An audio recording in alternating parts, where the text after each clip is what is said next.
Okay. तर आपण natural dyes बघितलं. देन त्याच्यानंतर बघणार आहोत सिंथेटिक डायज. आता सिंथेटिक डायजमध्ये इथे काही इन्फॉर्मेशन दिली आहे. तर synthetic dyes almost all the colours that you see today are synthetic dyes. And synthetic dyes are used everywhere in everything from cloths to paper, from food to wood. ठीक आहे, म्हणजे प्रत्येक ठिकाणी इच अँड एव्हरीथिंग मध्ये आत्ताच्या काळामध्ये की synthetic dyes use केले जातात जे की केमिकल्स पासून प्रोड्यूस केले जातात. Then this is because they are cheaper to produce. त्यांची प्रोड्युसिंग कॉस्ट ही कमी असते. Then brighter, more colour fast and easy to apply to the fabric. Easily फॅब्रिकला आपण अप्लाय करू शकतो, म्हणून मोस्टली सगळीकडे आत्ता सिंथेटिक डायज यूज केले जातात. याच्यामध्ये काही सम एक्झाम्पल्स आहेत, लाईक ॲसिड डायज आहेत, अझो डायज आहेत, याच्यामध्ये बेसिक डायज आहेत, देन काही डायरेक्ट डायज सुद्धा आहेत. इथं लिहिलं नाही आहे एक्झाम्पलमध्ये. डायरेक्ट डायज आहेत, डिस्पर्सिव्ह डायज आहेत, देन मॉर्डंट डायज. ओके, ह्याच्यातलं वन बाय वन बघूया. इथे पीपीटी मध्ये दिलं नाही आहेत ह्याचे प्रत्येकाचं एक्सप्लेनेशन, पण मी तुम्हाला काही इन्फॉर्मेशन सांगते त्याच्याबद्दल. तर बघूया फर्स्ट ॲसिड डायज. आता ॲसिड डायज म्हणजे काय, तर ॲसिड डायजलाच ॲनॉयनिक डायज असंही म्हटलं जातं. These anionic dyes are water soluble. These are applied to wool, silk, nylon, then modified rayon, then certain modified acrylic. But these the acid dye is not able to color the fiber. फायबरला आपण colour करू शकत नाही ह्या डायसनी, किंवा हे कारण acidic आहेत आणि ते ऍसिडिक असल्यामुळे इझिली फायबरला डॅमेज करू शकतात, म्हणून आपण त्यांच्या डायिंगसाठी यूज करू शकत नाही. देन नेक्स्ट आहे अझोडाइज. आता अझोडाइज म्हणजे काय, तर azo dyes are also called as a naphthol dyes. Naphthol पासून प्रिपेअर केले आहेत म्हणून त्यांना नॅपथॉल डायज म्हटलं जातं. These are produced within the fiber of cellulose fiber. Then the fiber impre impregnated with one component of a dye followed by treatment with another component, thus forming dye. Simple आहे की simply फक्त एवढं लक्षात ठेवा की बाबा नॅपथॉल use केलं जातं for the preparation of azo dye. The next आहे बेसिक डाय. जसं ऍसिड डायजला आपण ॲनॉयनिक डाय म्हटलो, तसं बेसिक डायला काय म्हणणार आपण, तर कॅटायनिक डायज म्हणणार. जसं acid dyes are not able to colour the फायबरला कलर करू शकत नाही बाय युझिंग ऍसिड डाय, पण कॅटायनिक डायज यूज करून आपण इझिली फायबरला करू शकतो.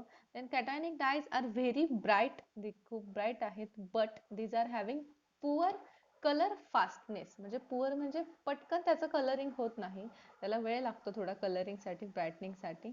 Then wool and silk can be dyed by basic dyes in a dye bath containing acid. याच्या थ्रू बेसिक डाय थ्रू आपण कसं कलरिंग करू शकतो, तर वूलला आणि सिल्कला कलरिंग करू शकतो by using the acid bath use करून कलरिंग करू शकतो. ठीक आहे. Then cotton fibres can be dyed by basic dye, but not only in the presence of a mordant, generally a metallic salt.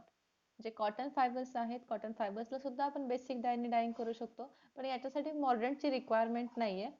फक्त आपण एखादा मेटल सॉल्ट यूज करून आपण डायिंग करू शकतो. नेक्स्ट टाईप आहे डायचा, तो म्हणजे डायरेक्ट डाय. सिंथेटिक डाय मधला नेक्स्ट टाईप आहे डायरेक्ट डाय. डायरेक्ट म्हणजे सबस्टेन्सिव्ह डाय. हा जो सबस्टेन्सिव्ह डाय आहे म्हणजे परमनंटली डायिंग म्हणजे आणि डायरेक्टली आपण डाय करू शकतो. Then these are soluble and have a affinity for cellulose fiber. Cellulose fiber ला coloring करण्यासाठी यूज केलं जातं. And electrolyte salt is added to the dye bath to control the absorption rate of the dye by fiber. म्हणजे direct dying करू शकतो, आणि याच्यासाठी आपण जो बाथ आहे, जो डायिंगचा बाथ आहे, त्याच्यामध्ये आपण इलेक्ट्रोलाइट किंवा सॉल्टची ऍडिशन करू शकतो for the control of absorption of dye. म्हणजे ऍब्सॉर्प्शन किती झालं पाहिजे, किती प्रमाणात आपल्याला डायिंग करायचं ते आपण कंट्रोल करू शकतो.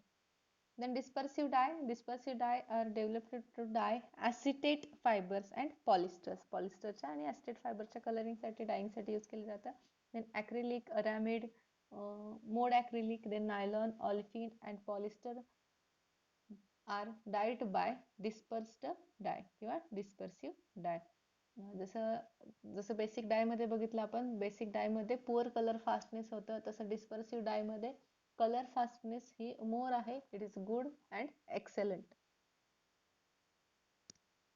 द नेक्स्ट क्लासिफिकेशन आहे आपल्या डायचं, ते म्हणजे classification based on chromophore present. जसं मग वेगाशीच मिनिंग सांगितलं तुम्हाला क्रोमोफोरचं. क्रोमोफोर म्हणजे काय? तर chromophore are the atom or group whose presence is responsible for color of compound. Colour साठी रिस्पॉन्सिबल असतात क्रोमोफोर. कलर ऑफ डाय साठी रिस्पॉन्सिबल असतात क्रोमोफोर, त्याला आपण म्हणतो क्रोमोफोर. क्रोमोफोरच्या कोणतं टाईप ऑफ क्रोमोफोर प्रेझेंट आहे त्या डायमध्ये, त्याच्यावरून आपल्याला डायचं क्लासिफिकेशन बघायचं. तर dye may be classified according to the type of a chromophore present in their structure. याच्यामध्ये 4 टाइप्स आहेत क्रोमोफोरचे. क्रोमोफोरचे टाइप्स नाहीत ऍक्च्युली, हे डायचे टाइप्स आहेत बेस्ड ऑन दी क्रोमोफोर. मग त्यातलं फर्स्ट आहे nitro and nitroso dyes, azo dyes, anthraquinone dyes आणि इंडिगो डायज. फर्स्ट बघूया नायट्रो अँड नायट्रोसो डायज.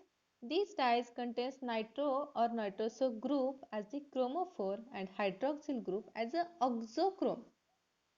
परत एकदा ऑक्झोक्रोम वर्ड आला. याच्यामध्ये क्रोमोफोर कोणते आहे तर नायट्रो आणि नायट्रोसो ग्रुप आहेत आणि हायड्रोक्सिल ग्रुप काय आहे तर ऑक्झोक्रोम आहे. हायड्रोक्सिल ग्रुप हा जो ऑक्झोक्रोम आहे याचं फंक्शन काय तर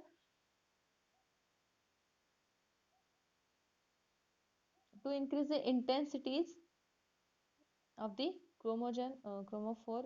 कलर इंटेन्सिटी यूज केली कलर इंटेन्सिटी इन्क्रीज करण्यासाठी यूज केलं जातं auxochrome. A few examples are, माझ्या नायट्रो आणि नायट्रोसो डाईजचे एक्झाम्पल दिलेत. हे डाईजचे एक्झाम्पल आहेत, लक्षात ठेवा. नॅफ्थॉल येलो एस आणि मॉर्डंट green 4. These are the two examples of this nitro and nitroso dyes. याच्यावरती MCQ असू शकतो की नायट्रो आणि नायट्रोसो डाईजचे एक्झाम्पल. The next आहे azodides. The azodides is a large class of a synthetic organic dyes. मगाशी सांगितले मी तुम्हाला azodides. azodides म्हणजे काय की ज्याच्यामध्ये नॅफ्थॉल रिंग प्रेझेंट आहे, अशा डायजला आपण azodides म्हणतो. तर azodides is a large class of a synthetic organic dyes that contains nitrogen as the azo group. याच्यामध्ये nitrogen as a azo group असेल. As a primary chromophore, their molecular structure, and this azo group is working as a primary chromophore. These dyes are highly colored and are prepared by diazotizing an aromatic amine and coupling with a suitable aromatic compound. म्हणजे कसं prepare केलं जातं तर highly coloured आहेत. आणि preparation कसं केलं जातं तर डायझोटायझिंग अँड अरोमॅटिक अमाइनचं अरोमॅटिक अमाइन मध्ये अझो ग्रुपची ऍडिशन करायची आहे and coupling with a suitable aromatic compound. माझे एक्झाम्पल्स आहेत, एक पॅरा रेड आणि सेकंड आहे methyl orange. Then azotides account for approximately 60 to 70% of all dyes used in a food and textile manufacture. Food and textile मॅन्युफॅक्चरिंगसाठी mostly use केले जातात. The next आहे anthraquinone dyes. Anthraquinone dyes any of a group of organic dye are having molecular structure based upon that of the anthraquinone. म्हणजे कुठलं पण organic डाय असेल की ज्याच्यावरती जे anthraquinone वरती बेस्ड असेल त्याला म्हटलं जातं anthraquinone dyes. And this is the example of anthraquinone dyes. Alizarin. Alizarin is the main ingredient for the manufacturing of a madar lake pigments known to painters as a rose madder, okay, and alizarin crimson. Alizarin is also used commercially as a red textile dye. जास्त काही नाही, फक्त यातलं alizarinचं structure सांगता आलं पाहिजे तुम्हाला. हे जे एक्झाम्पल आहे अँथ्राक्विनोन डायचं तेवढं. नेक्स्ट आहे इंडिगो डायज. आता indigo dyes is an organic compound with a distinctive blue color. Historically, indigo was a natural dye extracted from plants, but today nearly all the indigo dyes is produced synthetically. म्हणजे हिस्ट्रीमध्ये हे natural dyes पासून, natural things पासून extract केले जायचं, पण सध्या synthetically आपण त्याचं प्रोडक्शन करू शकतो. It contains carbonyl chromophore.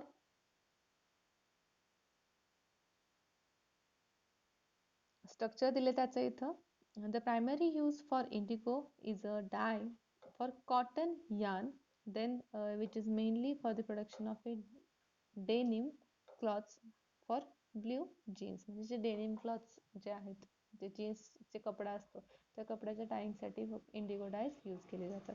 The small amount are used for dyeing wool and silk. Okay. It's all about the डायचं क्लासिफिकेशन बघितलं, त्याची जनरल इन्फॉर्मेशन बघितली, त्याच्या प्रॉपर्टीज बघितल्या, then classification based on the sources आणि classification based on chromophore present, हे दोन्ही points आपण डिस्कस केले. देन त्याच्यानंतर आपण बघणार आहोत पिगमेंट.